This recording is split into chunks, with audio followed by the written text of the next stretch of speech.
A man who had everything. Vincent Hale stood at the glass window of his office on the 42nd floor, watching the city lights flicker below like scattered diamonds. At 36 years old, he commanded an empire worth billions, with technology companies and investment firms carrying his name across 5 continents. His sharp jawline and piercing gray eyes had graced magazine covers, and his reputation preceded him everywhere he went. Women competed for his attention at every charity gala and business conference, treating him like a prize to be won. But tonight, Vincent felt strangely empty. Success had become routine, predictable, boring. He loosened his silk tie and sighed, wondering when accomplishment had stopped feeling like victory and started feeling like just another Tuesday. His assistant knocked softly before entering. "Vincent, your mother called again about her anniversary gift. She mentioned that rare poetry collection she wanted. The only place that has it is that small bookshop on Maple Street." Vincent nodded absently. The name meant nothing to him. He spent his life in boardrooms and penthouses, not quaint street corners. But his mother deserved the best, and if this shop had what she wanted, he would make it happen. He always did. The bookshop that time forgot. Clara Bennett wiped down the counter of Willow Pages, her grandmother's bookshop that she had inherited 3 years ago. The afternoon sun streamed through tall windows, illuminating thousands of books that lined every wall from floor to ceiling. The scent of aged paper and leather bindings filled the air like incense in a temple. At 28, Clara had turned down 7 offers from developers who wanted to transform her property into something modern and profitable. She refused each time with polite firmness. This place held memories of her grandmother's gentle voice, of lazy Saturday afternoons reading by the window, of believing that stories could change lives. She was arranging a display of vintage novels when the bell above the door chimed. Clara looked up and immediately recognized the type of man entering her sanctuary. Expensive charcoal suit, confident stride, phone in hand, eyes scanning the space like he was calculating property value rather than appreciating beauty. Vincent stepped inside and paused. The shop felt like stepping into another century, warm and cluttered and utterly foreign to his minimalist world. Behind the counter stood a woman with auburn hair pulled back in a simple braid, wearing a cream sweater and jeans. No makeup, no designer labels, yet something about her made him forget why he had walked in. "Good afternoon," Clara said warmly. "How can I help you today?" Vincent approached the counter, his usual charm activating automatically. "I need a first edition poetry collection by Robert Ashton. I was told you might have it." Clara's eyebrows lifted slightly. "You have good information. I have 1 copy. It arrived last week from an estate sale. It's quite expensive though." "Price is not an issue," Vincent replied smoothly. Money never was. The unexpected rejection. Clara retrieved the book from a locked cabinet, handling it with obvious reverence. "The binding is original, all illustrations intact. Whoever owns this will treasure it for life." She quoted the price, and Vincent handed over his credit card without hesitation. "I'd also like to take you to dinner," Vincent said casually, as if ordering coffee. "There's an excellent French restaurant downtown. We could go tonight." Clara looked up at him fully for the first time, her hazel eyes clear and direct. "Thank you, but no." Vincent blinked. "Excuse me?" "I said no thank you." Clara wrapped the book carefully in tissue paper. "I don't date customers, and honestly, I can see exactly what you are." Vincent felt like he'd been slapped. "What I am?" "A man who thinks everything can be purchased," Clara said without cruelty, just honesty. "You walk in here with a $1,000 suit and assume your wealth opens every door. You ask me to dinner the same way you ordered this book, like I'm another transaction. I'm not interested in being added to your collection of acquired things." She handed him the wrapped book and the receipt. "I hope whoever receives this appreciates it. It truly is special." Vincent stood frozen, the rejection hitting him harder than any failed business deal. Women never said no to him. Never. He searched for words, for the smooth recovery that always worked, but found nothing. "Miss," he began. "Clara Bennett," she supplied. "Miss Bennett, I apologize if I was presumptuous." "You were," Clara agreed. "But at least you're aware of it now. That's something." Vincent left the shop feeling disoriented, like gravity had shifted. He sat in his luxury car for 10 minutes, staring at the wrapped book, replaying the conversation. She had looked at him and seen through every layer of polish and power. She had found him wanting. For the first time in years, Vincent felt genuinely curious about another person. Who was this woman who valued old books over new money? What would it take to earn a smile from someone who couldn't be bought? The beginning of change. That evening, Vincent gave his mother the poetry collection. She was delighted, tears forming as she turned the fragile pages. "Where did you find this treasure?" "A bookshop called Willow Pages," Vincent said. "The owner is remarkable." His mother looked at him knowingly. "Remarkable how?" "She turned me down for dinner." Vincent smiled despite himself. "She saw right through me and wasn't impressed." His mother laughed, a sound of pure joy. "Then she's exactly the kind of remarkable you need, darling. Money attracts many people, but it takes someone special to value what money cannot buy." "What will you do?" Vincent thought about hazel eyes that held both wisdom and challenge. "I have absolutely no idea. But I'm going to figure it out." The next morning, Vincent found himself driving back to Maple Street, coffee cups in hand, with no plan except to see Clara again. Not as the powerful CEO who always got his way, but as a man who wanted to prove he could be worth her time. When he walked through the door, Clara looked up and raised an eyebrow. "Let me guess. You need another rare book?" "Actually," Vincent said, his smile uncertain for once, "I was hoping you might recommend something for me to read. Something that would help me understand what I've been missing." Clara studied him for a long moment, then smiled, small but genuine. "I think I might have just the thing, The Daily Visitor." 3 weeks passed, and Vincent Hale became part of the daily rhythm at Willow Pages. He arrived each morning at 10:30, after the early customers left but before the lunch crowd appeared. He always brought 2 cups of coffee from the small roaster 3 blocks away, never from the corporate chain next door.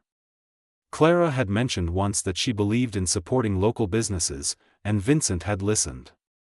He listened to everything she said now, storing away details like precious gems. "You're very determined, Mr. Hale," Clara observed on the 15th day, accepting the coffee with a smile that had grown warmer each visit. "Vincent, please," he corrected gently. "And I prefer to think of myself as dedicated." "There's a thin line between dedication and obsession," Clara teased, but her eyes sparkled with amusement. They had developed an easy pattern. Vincent would arrive, they would discuss whatever book Clara had recommended from her carefully curated list of essential literature for people who claim they're too busy to read, and then he would simply stay.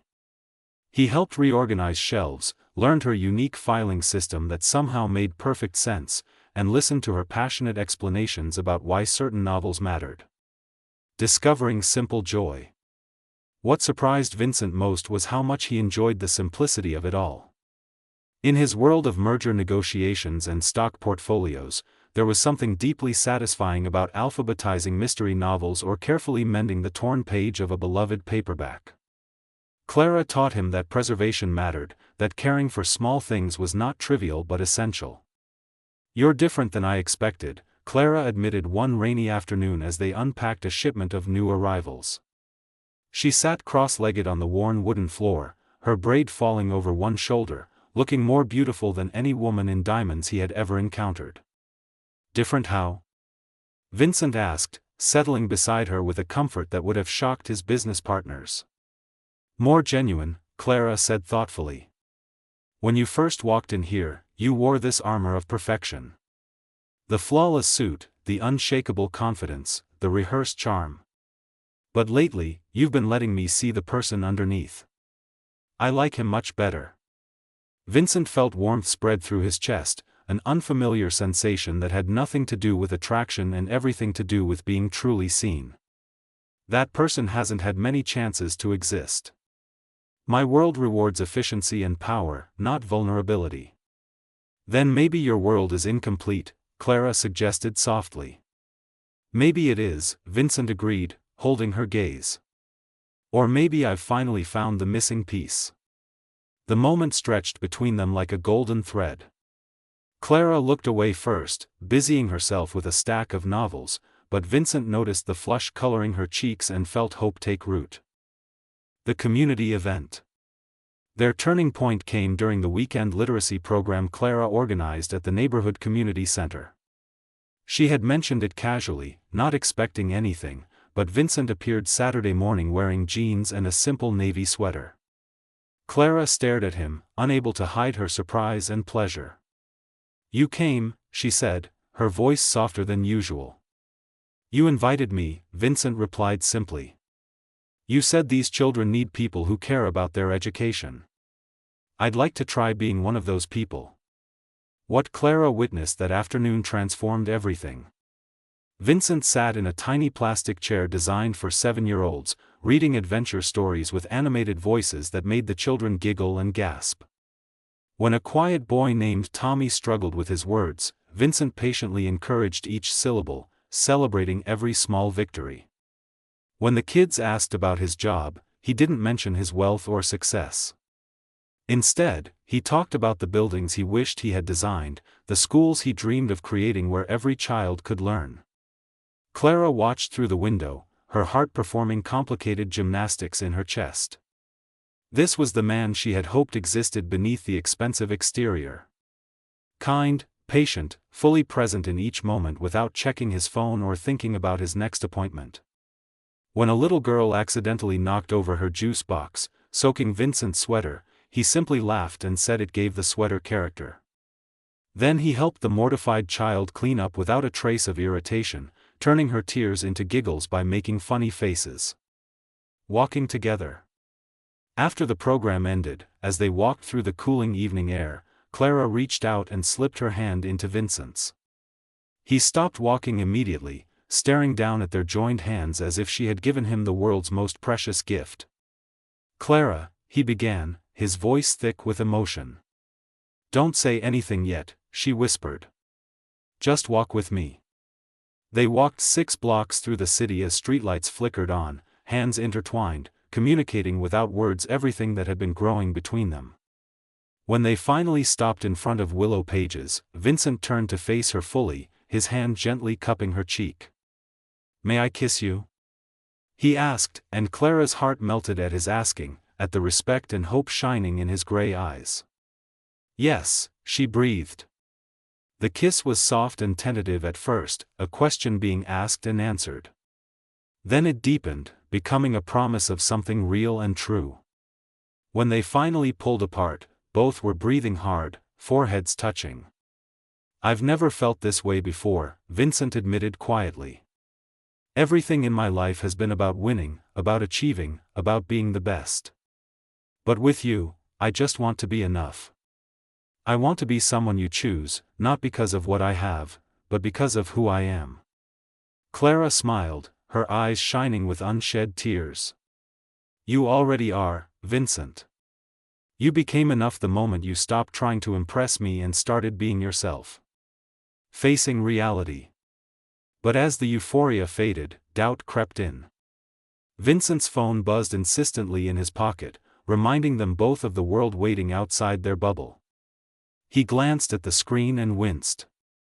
I have a meeting in Tokyo tomorrow morning. I'll be gone for a week. Clara nodded, trying to hide her disappointment. Your real life calling you back. This is my real life too, Vincent insisted, gesturing between them. This matters more than any deal. But Clara had seen too many promising beginnings end when reality intruded. Vincent lived in penthouses and private jets. She lived above her bookshop with a cat named Dickens. Their worlds were oceans apart. Maybe we should think about this, Clara said carefully. Your life is complicated, Vincent. I'm not sure I fit into it. Vincent's jaw tightened with determination. Then I'll change my life. I'll make room. I'll build a bridge between our worlds if I have to. Clara touched his face gently. You can't change who you are. And I wouldn't want you to. But I also can't be someone's hobby, Vincent. I can't be the small-town girl you visit when your real life gets too stressful. You're not a hobby, Vincent said fiercely. You're the first real thing I've felt in 20 years. They stood in the gathering darkness, both wanting to believe, both afraid to trust completely. Finally, Clara stepped back. Go to Tokyo. Do what you need to do. When you come back, we'll talk about what this really means. Vincent wanted to argue, to push, to use every persuasive skill he possessed. But he had learned enough to know that Clara couldn't be pushed. She could only be met with honesty and patience. I'll come back, he promised. And I'll prove to you that this is real. Clara watched him walk away, her heart heavy with hope and fear in equal measure.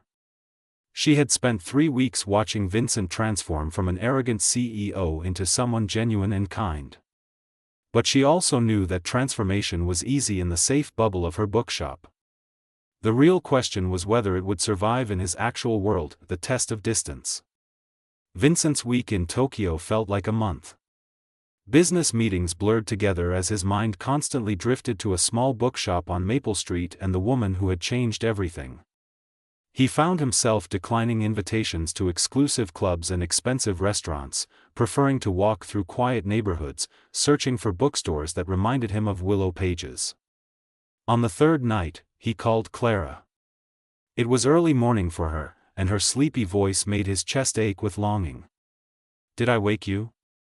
Vincent asked, suddenly feeling foolish for calling. I don't mind, Clara said, and he could hear the smile in her voice. How's Tokyo?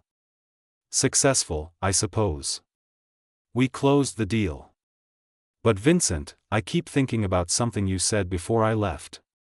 What's that? Vincent hesitated, then plunged forward. You said you couldn't be someone's hobby. You were right to worry. I've spent my entire adult life keeping everything in separate compartments. Business here, personal life there, never letting anything interfere with my success. But Clara, you've made me realize how empty that existence was. I don't want you to be part of my life. I want to rebuild my entire life around what actually matters. Clara was quiet for a long moment. What are you saying, Vincent? I'm saying that when I get back, things are going to be different. I'm going to prove that you're not a distraction from my real life. You are my real life. After they hung up, Clara sat in the darkness of her bedroom, hope and fear warring in her heart. She wanted to believe him, but words were easy. Actions would tell the truth. Coming home changed. When Vincent returned to the city 5 days later, he didn't go to his penthouse. He didn't check in with his office. He drove straight to Willow Pages, arriving just as Clara was opening for the day. She looked up as the bell chimed, and her breath caught. Vincent stood in the doorway wearing jeans and a simple button-down shirt, his hair slightly messy from the long flight. But it was his eyes that stopped her. They held a determination and clarity she had never seen before. You're back, Clara said unnecessarily, her heart racing. Vincent crossed the shop in 3 strides and pulled her into his arms. I'm back, and I need to tell you something. I spent the entire week thinking about what you said, about not fitting into my world. You were right. You don't fit into the world I built. That world was hollow and meaningless. So I'm changing it. Clara pulled back slightly to look at him. Vincent, you can't just change your entire life because of me, watch me, he said with a smile that was both tender and fierce. I've already started. I met with my board yesterday via video call. I'm stepping back from daily operations. I'm keeping my position, but I'm delegating most responsibilities. I'm staying here, in this city, building the kind of life I actually want to live. Clara's eyes widened. Vincent, that's crazy. Your company needs you. My company has 100 talented people who can run it beautifully. Vincent cupped her face in his hands. But there's only one woman who makes me want to be better than I am. Only one person who showed me what I was missing. I don't want to visit you between business trips, Clara. I want to wake up every morning and walk down the street to bring you coffee. I want to help you with Saturday story time. I want to build a life that's real and meaningful, not just profitable. The final doubt. Tears slipped down Clara's cheeks. What if you regret it? What if you wake up one day and resent me for making you give up your empire? Vincent wiped away her tears with his thumbs. I'm not giving up anything that matters. I'm gaining everything I never knew I needed. But Clara, I need you to meet me halfway. I need you to trust that this is real, that I'm not going anywhere. Clara took a shaky breath. I'm scared, Vincent. I've watched my friends fall for men who promised everything, then disappeared when reality got complicated.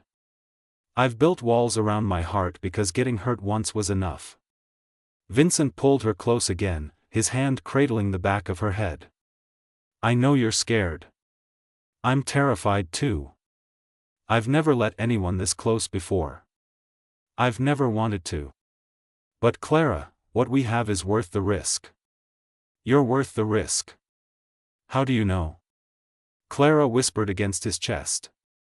Because for the first time in my life, I'm thinking about someone else more than I'm thinking about myself. Because when I imagine my future, the only thing that matters is whether you're in it. Because you make me want to be the man I see reflected in your eyes.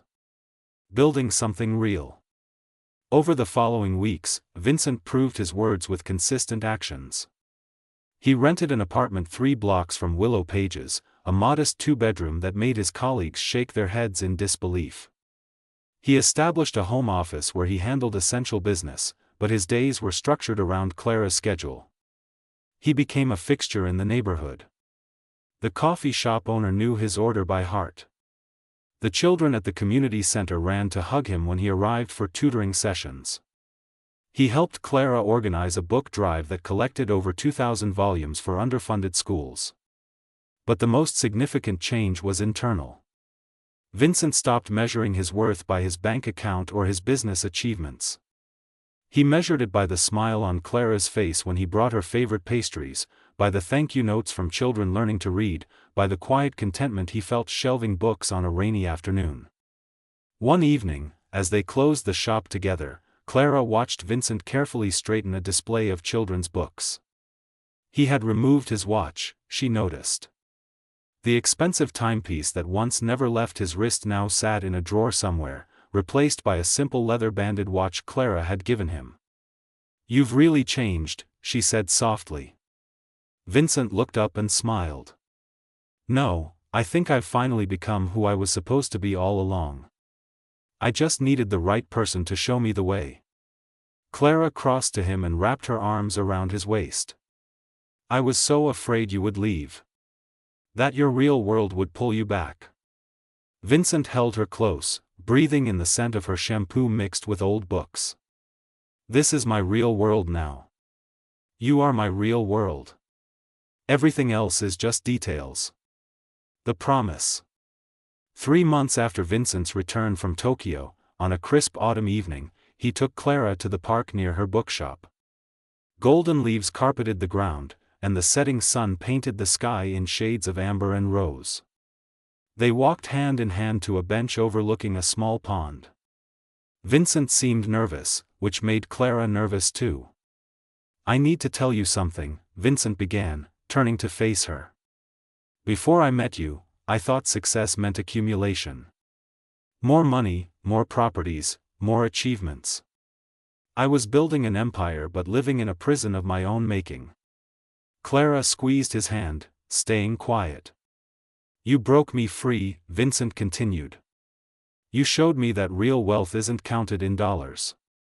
It's measured in moments like this. In coffee shared on lazy mornings.